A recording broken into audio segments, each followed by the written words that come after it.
Hello दोस्तों, कैसे हैं आप लोग। आई होप कि आप लोग अच्छे होंगे। और आप लोगों की प्रिपरेशन कैसे चल रही है बिहार स्टेट की, केवीएस की, सीटेट और जो कल होने वाला है यूपी टेट, उसकी प्रिपरेशन कैसे चल रही है। आई होप कि आप लोगों का अच्छा ही प्रिपरेशन चल रहा होगा। ओके, चलिए आने वाले एग्ज़ाम के लिए आप लोगों को बेस्ट ऑफ लक और अच्छे से एग्ज़ाम दें और अच्छा से अच्छा मार्क्स लाएँ। मैं मनीष कुमार आज आप लोगों के सामने लेके आया हूँ कुछ क्वेश्चंस हैं। क्वेश्चन रिगार्डिंग है आपके बिहार स्टेट केवीएस सीटेट के लिए। तो आप लोग जो है उसके नीचे मैंने लिखा है unacademy.com पे मुझे आप फॉलो करें, यूट्यूब पे फॉलो करें, फेसबुक पे, टेलीग्राम, व्हाट्सअप का नंबर मैंने रखा है।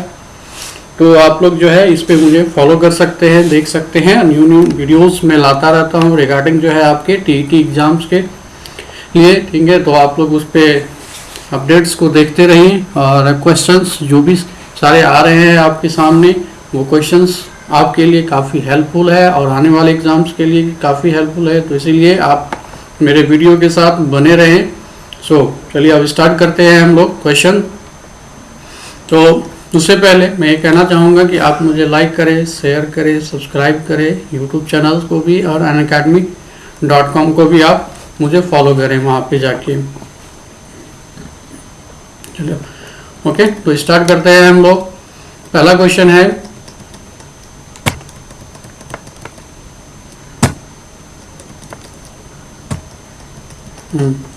तो पहला क्वेश्चन है शिक्षक का बर्ताव होना चाहिए कैसा।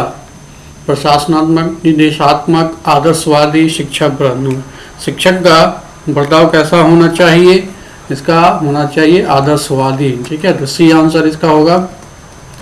सेकंड क्वेश्चन देखिए, चरित्र का विकास होता है। चरित्र का विकास कैसे होता है, इच्छा शक्ति के द्वारा, नैतिकता द्वारा, बर्ताव एवं व्यवहार के द्वारा, या ये सभी। सेकंड का आंसर क्या बनेगा, ये सभी, यानी कि ये सारे हो जाएंगे। सेकंड का आंसर था डी।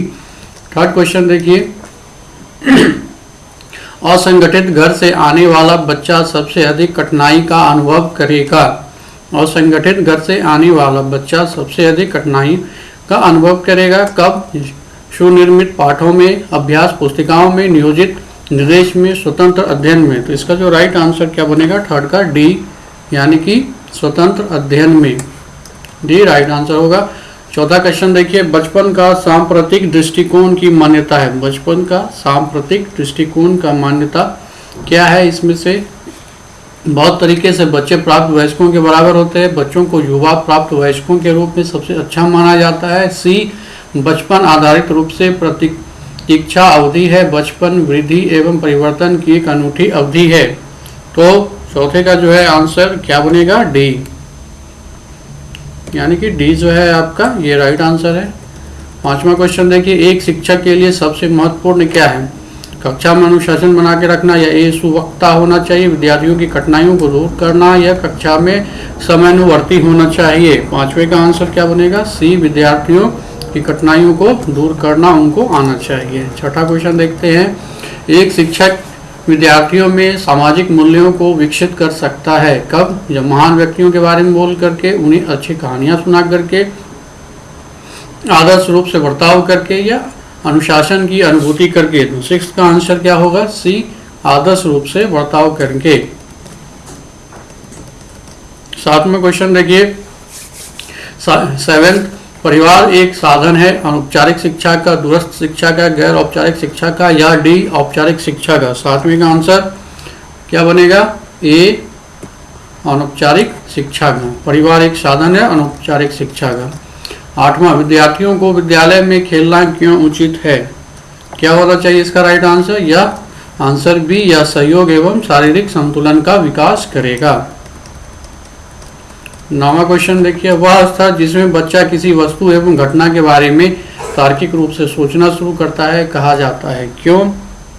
तो नौवीं का आंसर क्या बनेगा, बी, मूर्त क्रियात्मक अवस्था। मूर्त क्रियात्मक अवस्था इसका राइट आंसर होगा। दसवां क्वेश्चन देखिए, बच्चों के बौद्धिक विकास की 4 विशिष्ट अवस्थाओं की पहचान की गई है। तो 4 विशिष्ट अवस्थाओं की पहचान की गई है, तो ये किसके द्वारा कहा गया था, ये कहा गया था आपका जीन पियाजे के द्वारा। Right answer B. 11वां क्वेश्चन, भाषा सीखने का प्रभावी उपाय है क्या। वार्तालाप करना, सहायक पुस्तक पढ़ना, अखबार पढ़ना, पाठ्य पुस्तक पढ़ना। तो इसका क्या होगा राइट आंसर? ए, वार्तालाप करना। 12वां क्वेश्चन देखिए, छात्र केंद्रित शिक्षण का आशय है प्रत्येक छात्र की आवश्यकता का ध्यान रखना, शिक्षा में छात्रों का पूर्ण सहयोग लेना, सभी छात्रों को निःशुल्क शिक्षा देना, छात्रों को मनमानी करने की छूट देना। ठीक है, तो 12वां क्वेश्चन का आंसर क्या बनेगा आपका? ए, प्रत्येक छात्र की आवश्यकता का ध्यान रखना। 13वां क्वेश्चन कह रहा है कि खेल माध्यम से शिक्षा क्या है? खेल माध्यम से शिक्षा क्या है? तो इसका राइट आंसर होगा सी, मनोवैज्ञानिक शिक्षा है। खेल माध्यम से कैसा शिक्षा है? मनोवैज्ञानिक शिक्षा। 14 क्वेश्चन, शिक्षा की खेल विधि का अर्थ। शिक्षा की खेल विधि का अर्थ क्या होगा? खेल क्रियाओं द्वारा शिक्षा प्राप्त करना या सीखना। Right answer A. 15वां क्वेश्चन, कक्षा में आप कैसे प्रश्न करना पसंद करेंगे जिनका उत्तर सभी छात्र दे सकें? या तो इसका राइट आंसर क्या बनेगा? 15वां का बी, जिनका उत्तर देने के लिए छात्रों को कुछ सोचना पड़े। चलिए, तो वो था पेडोलॉजी। अब साइंस का कुछ क्वेश्चन लेते हैं अराउंड। देखिए, तो लवण जो जल का अवशोषण करता है कहलाता है। लवण जो जल का अवशोषण करता है क्या कहलाता है? वो हाइग्रोस्कोपिक लवण। हाइग्रोस्कोपिक लवण। राइट आंसर है। ये सारे क्वेश्चंस आपको बिहार स्टेट के लिए इम्पोर्टेंट है और केबीएस एनबीएस उनके लिए भी इम्पोर्टेंट है, तो इसलिए आप लोग जरूर से देखें और ये सारे क्वेश्चन जो हैं पूछे जाने वाले हैं। सेकंड क्वेश्चन पढ़िए, पारिस्थितिकी तंत्र एवं प्राकृतिक अवसाद आदिवासियों का संरक्षण तथा उनके प्राकृतिक वातावरण में प्रजातियों का जीवन अक्षम, ठीक है, जीवन अक्षम जनसंख्या रख रखाव एवं प्रतिप्राप्ति के लिए प्रयुक्त पद क्या है? ए, क्रोड संरक्षण, संस्थानिक संरक्षण, अपस्थानिक संरक्षण, परजीवी संरक्षण। तो दूसरा का आंसर क्या बनेगा? अपस्थानिक संरक्षण। दूसरे का राइट आंसर सी, अपस्थानिक संरक्षण।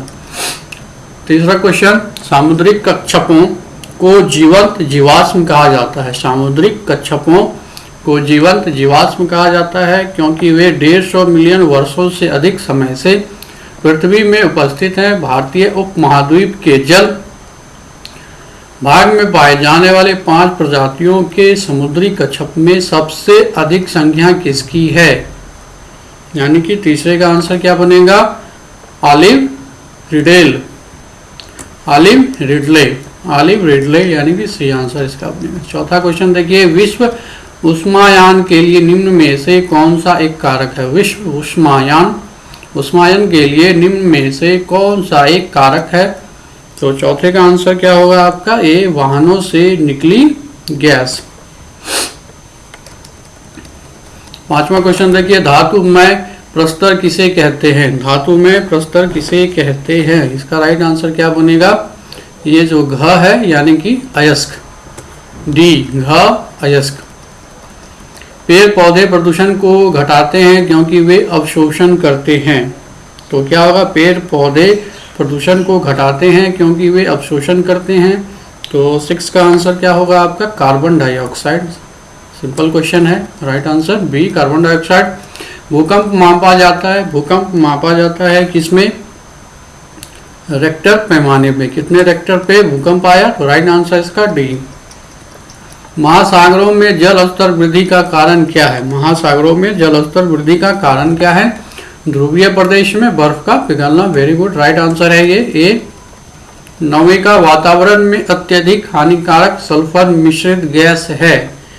वातावरण में अत्यधिक हानिकारक सल्फर गैस क्या है आपका? डी यानी कि घ SO2। इसका राइट आंसर घ SO2। वायु प्रदूषण को कम किया जा सकता है कैसे? वायु प्रदूषण को कैसे कम किया जा सकता है? 10वें का आंसर वृक्ष लगा करके। सही बात है, सिंपल सा आंसर क्वेश्चन, वृक्ष लगा के। 11वां क्वेश्चन, विश्व पर्यावरण दिवस मनाया जाता है। विश्व पर्यावरण दिवस मनाया जाता है कब? 5 जून को, यानी कि 5 जून को विश्व पर्यावरण दिवस मनाया जाता है। 12वां क्वेश्चन, सूर्य के हानिकारक किरणों से पृथ्वी को कौन सा स्तर सुरक्षित रखता है? इसका राइट आंसर क्या होगा? ओजोन स्तर। किसी जगह के फ्लोरा और फौना, ठीक है, फ्लोरा और फौना सूचित करते हैं, ठीक है, फौना नहीं होगा वो फाउना होगा। किसी जगह के फ्लोरा और फौना सूचित करते हैं क्या? पेड़ पौधे और जंतुओं को, ना कि मछलियों, ना कि जंतुओं, ना कि पक्षी। तो राइट आंसर इसका क्या होगा? ए, पेड़ पौधे और जंतुओं को। पारिस्थितिकी तंत्र का उदाहरण है, पारिस्थितिकी तंत्र का उदाहरण है क्या? वायु, तालाब, जल, मृदा। तो इसका राइट आंसर क्या होगा? 14 का तालाब। ठीक। 15वां क्वेश्चन क्या कह रहा है कि कौन से जीवीय कारक नहीं है? कौन से जीवीय कारक नहीं है? तो इसका आंसर क्या बनेगा? डी, प्रस्तर। क्या बनेगा इसका राइट आंसर? डी, प्रस्तर। ये पेड़ पौधे जीवीय कारक है, जंतु जीवीय कारक है, सूक्ष्म जीवीय कारक। तो राइट आंसर इसका डी। अधिकतर पेड़ पौधे पाए जाते हैं कहाँ? अधिकतर पेड़ पौधे कहाँ पाए जाते हैं? स्थल मंडल, जल मंडल, वायुमंडल या प्रकाश मंडल। राइट आंसर इसका स्थल मंडल। 17वां क्वेश्चन देखिए, अन्य मृत जंतुओं पर निर्वाह करने वाले प्राणी को कहते हैं? अन्य मृत जंतुओं पर निर्वाह करने वाले प्राणी को कहते हैं क्या? Parasite, decomposer, scavenger, omnivore. तो 17 का क्या आंसर बनेगा? एस्केवेंजर। 18वां क्वेश्चन, सीएनजी संक्षिप्त रूप क्या है? Compressed natural gas. सीएनजी का फुल फॉर्म क्या हो गया? Compressed natural gas. 19वां क्वेश्चन, निम्न में से कौन विश्व उष्मायन का कारक है? निम्न में से कौन विश्व उष्मायन का कारक है? जल प्रदूषण, मृदा प्रदूषण, वायु प्रदूषण या ध्वनि प्रदूषण। राइट आंसर ख, वायु प्रदूषण। 20वां क्वेश्चन क्या कर रहा है? महासागर पृथ्वी पृष्ठ के अधिकांश जगह आवृत किया है जो लगभग, महासागर पृथ्वी पृष्ठ के अधिकांश जगह आवृत किया है, मतलब छाया हुआ है जो लगभग कितना है? 3/4% है। सॉरी, 3/4 भाग है। ये होगा इसका राइट आंसर। 21वां क्वेश्चन, स्टेलेक्टाइट एवं स्टेलेग्माइट में निक्षेपण होता है।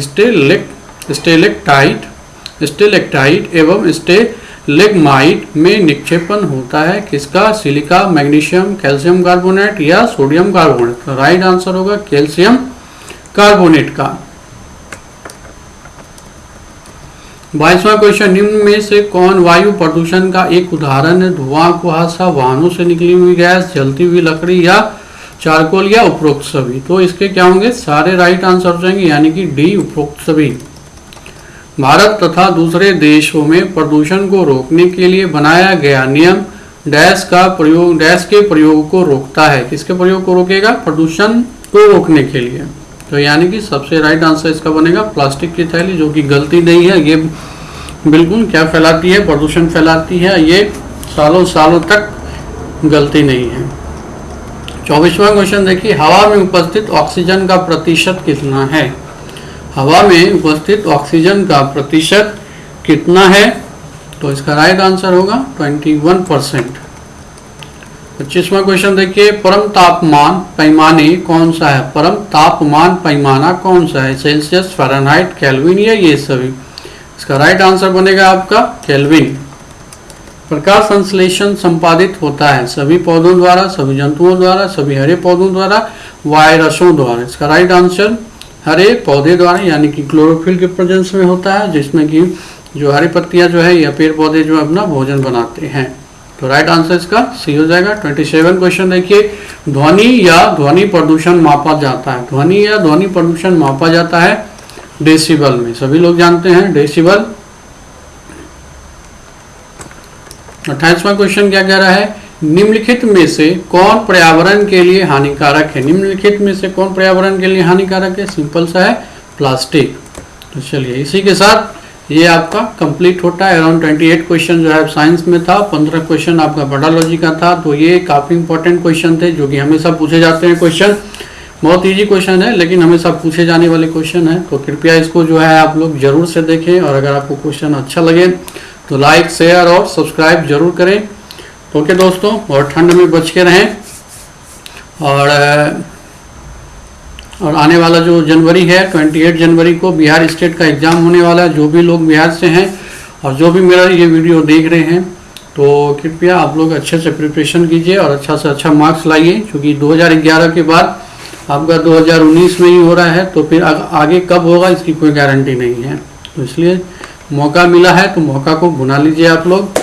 चलिए इसी के साथ धन्यवाद आपका एंड चलिए बाय बाय, शुभरात्रि, नमस्कार। और लाइक शेयर करना ना भूलें और कंप्लीट वीडियो देखें आप लोग। चलिए धन्यवाद।